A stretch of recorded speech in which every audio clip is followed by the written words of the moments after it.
Men shu Barselona akademiyasi La Masiani arablar neft koniga o'xshataman.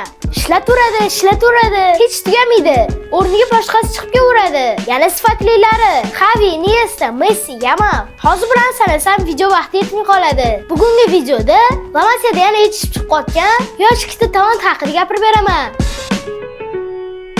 Tanishing, bu bolaning ismi Fode Diallo. Uning yoshi 13 ta. Sof hujumchi emas, winger, ya'ni qanot hujumchisi. Shunday bo'lishiga qaramasdan Fode 30 ta o'yinda 96 ta gol urishga muvaffaq bo'ldi. Yamal 2021-yilda 28 ta o'yinda 68 ta gol urgan ekan. Rekord yangilandi. Diallo Yamal bilan rasmga tushayotganda, "Meni joyimga ehtiyot qilib tur" deb hazillashib ham qo'ydi. Asl guineyalik Ispaniyada tug'ilgan, golni Ferranga o'xshab nishonlar ekan.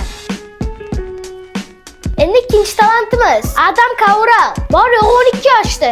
2 yil oldin 10 yoshida Barsa PSVdan olib kelgan. Adam oyoq harakatlariga, o'yinchilarni aldab o'tishiga, to'pni nazorat qilishiga e'tibor bering. Yamalga yana bir o'rinbosar tayyor. Bu ikkita yosh talantlarni eslab qoling. Fode Diallo, Adam Cabral, haqiqiy talantlar.